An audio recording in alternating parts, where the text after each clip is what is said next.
عليكم يا رجاله، عاملين ايه؟ دلوقتي الموضوع عن فلسفة ان البنت اللي دخلت علاقات وفشلت. من اوحش التجارب اللي ممكن تاخدها في حياتك انك تخش مثلا علاقة مع واحدة اتكسرت قبل كده من واحد، او اتخذلت منه، او سابها، او هي سابته. بس هم اغلبيتهم بيكذبوا، يعني يقول لك ان هو اللي انا اللي سبته وما كانش عاجبني الصراحة وكده. فدايما الراجل هو اللي بيسيب ساعات ساعات يعني. بس البنت دايما اللي اتكسرت قبل كده او اتخذلت بيبقى التعامل معاها صعب جدا، يعني من اصعب الحاجات اللي ممكن تتعامل معاها بيها. البنت بتبقى شبه معقدة نفسيا بسبب اللي هو عمله فيها. بس ساعات البنات دي احنا بنبقى عايزينها، بنبقى عايزين ناخدهم لينا يعني، او نتعرف عليها. وهي طبعا بتبقى مقفلة على نفسها خالص، او بتحطك في اختبارات كده رخمة شوية علشان ما توقعش نفس الوقعة. والمشكلة ان البنات دي بتطلب ايه؟ بتطلب انك تروح تتقدم لها، تتقدم لها، تتقدم لها من غير حتى ما تعرف هي مين. يعني مش عايزة زي ما تقول كده، مش عايزة تضيع وقت معاك زي اللي ضيعته الأول مع الشخص اللي هو سابها. من أرخم العلاقات اللي ممكن تخشها. فأنت عليك بإيه؟ يعني أنت عليك بإيه؟ حاول على قد ما تقدر إنك تبعد عن الستات دي، لأن الستات اللي زي كده أو البنات اللي زي كده صعب التعامل معاهم بطريقة بشعة. يعني انك تخش تحاول بقى انك تصلح كل اللي الواد عمله، كل اللي هو عمله انت لازم تصلحه، وتحاول ترجعها تاني، ان تشوف ان الراجل انسان حنين وغلبان وكويس. صعب جدا. يعني البنات دايما اول ما بتتكسر دايما بتشوف الراجل ده ان هو مسخ مثلا، من اوحش الشخصيات اللي ممكن تتعامل معاه في حياتك. فلما انت تقول لك ده غدار، مكار، بخيل، وحش، ذكوري، متعفن، متعجرف، مش عارف ليه. فانت عليك بايه؟ يعني انت عليك بايه؟ ما طز فيها، ما تتحرج بجاز. احنا المفروض نركز في نفسنا اصلا كراجل، انت المفروض تركز في نفسك، فاهمني؟ ولا تتعرف على البنت معقده نفسيا. انت المفروض تحاول تصلح اللي جوه قلبها، واللي جوه تحاول تعدل مخها كمان اللي اتكسر واتخذل من واحد ممكن يكون سرسجي اصلا. يعني ممكن يكون هو ملوش لازمه، وهي اصلا المفروض ان هي كانت عارفه الموضوع ده. هي عارفه ان هو هيكسرها ولكن مطنشه. ليه؟ لانها معجبه بيه او بتحبه. لان احنا عارفين ان الستات بتفكر دايما بالعاطفه.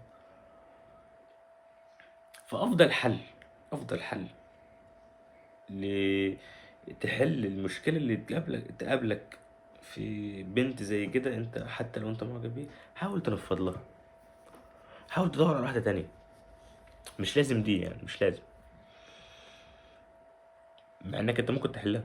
هقول لك الطريقه ازاي بعدين. بس انت اسهل حل ليك عشان هتبذل مجهود كبير انك تحاول تغير رأيها وتغير احساسها للرجالة. دي قصة بنت. يلا، انا دخلت التجارب دي كتير. وكأنك كشاب مثلا عندك 17 18 او 20 او 22 او 23، انك تخش علاقة مع واحدة مستهلكة قبل كده شيء صعب، شيء مزعج. فاهم انت؟ كل شويه تقول لك انا مش واثقه في الرجاله، انا مش واثقه في بتاع. والصراحه انت شكلك بكاش وبتقول كلام معسول على الفاضي، وانت سويت توكر، وانت شكلك بتعمل كده مع البنات كلها وشويه اتهامات انت اصلا ما بتعملهاش. يعني انت اصلا ما بتعملش الاتهامات دي اصلا في الحياه، فاهمني؟ ولكن هي بقت مريضه نفسيا، بقت تشوفك انك انت شخص ابن 60 في 70 مش كويس. فاهمني؟ هنحلها ازاي؟ او تحاول تخليها تعجب بيك او تنسى الشخص التاني. اول قاعدة في انك تبقى فن التعامل مع النساء للكتاب ابراهيم ناجي، فن انجذاب النساء. ماشي؟ المفروض انك تعمل ايه؟ البنت لما تخش تكلمها تعرف الراجل اللي سابته دي، اللي سابها او اللي هي سابته، ايا كان هو سابها ليه او هي سابته ليه. لازم تعرف التركيز نفسه، المركز نفسه ايه. لازم تعرف هي مين اللي زعلها في ايه وليه سابته. اول ما تعرف مثلا لو هو كان شخص مش رجولي قوي، يعني مش ذكوري قوي، مثلا كان هو اللي بيخليها هي تاخد المواقف كلها، او هو كان يقول لها اعملي اللي انت عايزاه براحتك، شوف انت عايزه ايه واعملي. انا هاكل اي حاجه، انا هعمل اي حاجه، ملوش قرار مثلا. فساعتها انت هتبقى ليك قرار عالي اكتر منه بكتير. انت اللي هتنفذ كل حاجه، هتبقى الليدر في العلاقه دي كلها، هتبقى القائد المثالي بتاع القعده. ازاي تعملها؟ حاول دايما يبقى ليك رأي ومبدأ ماشي بيه، وتركيز على النقاط اللي هو فشل فيها. لو هو كانش حنين انت هتبقى حنين وقيادي في نفس الوقت. هتحاول تعكس الموضوع ليها، وما تحاولش تجاملها كتير، لان العلاقات اللي بتبقى زي كده دايما محتاجة شخص يكون واضح. هي تعبت من الخداع، فهي عايزة واحد واضح زيادة عن اللزوم، او يبين لها نيته من الاول كده، فاهمني؟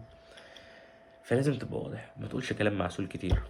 حاول دايما انك ما تبقاش آه، تقول كلام كتير على الفاضي، اللي هو طريقة الشط المعروفة، اللي هو انك انت شكلك حلو، انت شكلك جميل، شكل الصراحة عجبني صوتك، عجبني. بلاش المواضيع دي. انت المفروض تعمل حاجة تانية، انك انت تتكلم بهدف آه، الرجولة قوي، اللي هو عدين مثلا. يعني انت تقول لها انا مقتنع دايما العلاقات الفاشلة هي الحرام، الصراحة العلاقات الفاشلة هي الحرام.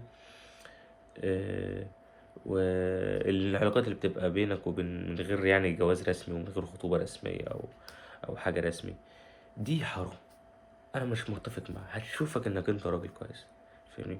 حتى لو انت هدفكش بويد بوي انك تلعب بيها، لا لا، انت هدفك فعلا انك انت داخل سليم. بس انت لازم تعالج المواضيع دي، الحاجة لازم تخليها تثق فيك، لان هي مش واثقه فيك ولا واثقه في ابوها ولا واثقه في اي راجل ايه يخش عليها اصلا، فاهمني؟ لازم تلعب على الحته دي. حاول دايما تبقى ايه خفيف، ما تتكلمش في كلام معسول كتير، ما تحاولش تعمل اي حاجه خارجه عن النطاق. حاول دايما واضح، شخصيه واضحه صريحه. انا حابب الكلام معاكي، خلاص ما تقولش تاني كلام معسول، تعامل بطريقه واضحه فقط.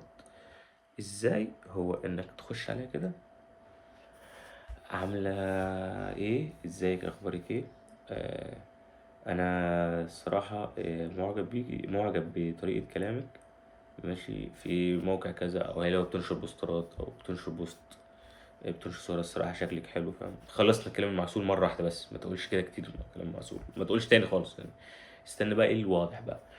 آه واعرض منها الواد زبها ليه، وتخش بقى ايه كلام كلام سليم، كلام اللي هو العادي، اللي هو مدرستي، عملتي ايه، كذا كذا، عملتي في يومك، فاهم انت؟ اوعى تقول كلام معسول، لان هي فاكراك هتلعب بيها زي التاني ما لعب بيها، بما انك انت هدفك شريف، بس هم مخهم ايه على قدهم. دي الطريقة الوحيدة يعني انك انت تحاول تفلت، مع ان انا بشجعك اهو، بقول لك ما تخشش مع اي بنت دخلت علاقة سابقة، حتى لو هو ما عملش معاها حاجة، انت ابعد عنها خالص. انت ليك اكس ولقيتها حاطة ريبوستات مثلا على الانستجرام ولا الفيسبوك ولا التيك توك، ايا كان ريبوستات او صور، ان هي زعلانة جدا على اللي سابها ومحبطة جدا، وكنت عايزة راجل، وكنت عايزة واحد يكون كويس، وغلط اللي وحرام، والرجالة كلهم وحشين، اهرب. دي معقدة نفسيا، ابعد عنها على طول.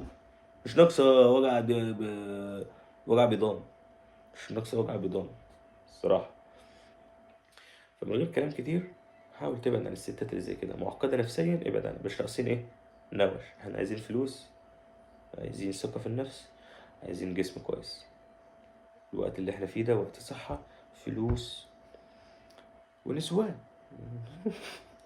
لا هو صراحة كده، هو وقت اللي احنا فيه ده فلوس، صحة بس، ونسوان. بنحب النسوان كرجالة، احنا بنحب النسوان. بس في المطلق انت ابعد عن اي بنت معقدة نفسيا زي كده، هتعقدك نفسيا وهتتعبك نفسيا. انت حر في نفسك بقى، انت حر في نفسك. انا نصحتك ككردي، انا ككردي نصحتك، وانت ايه مع نفسك. السلام عليكم.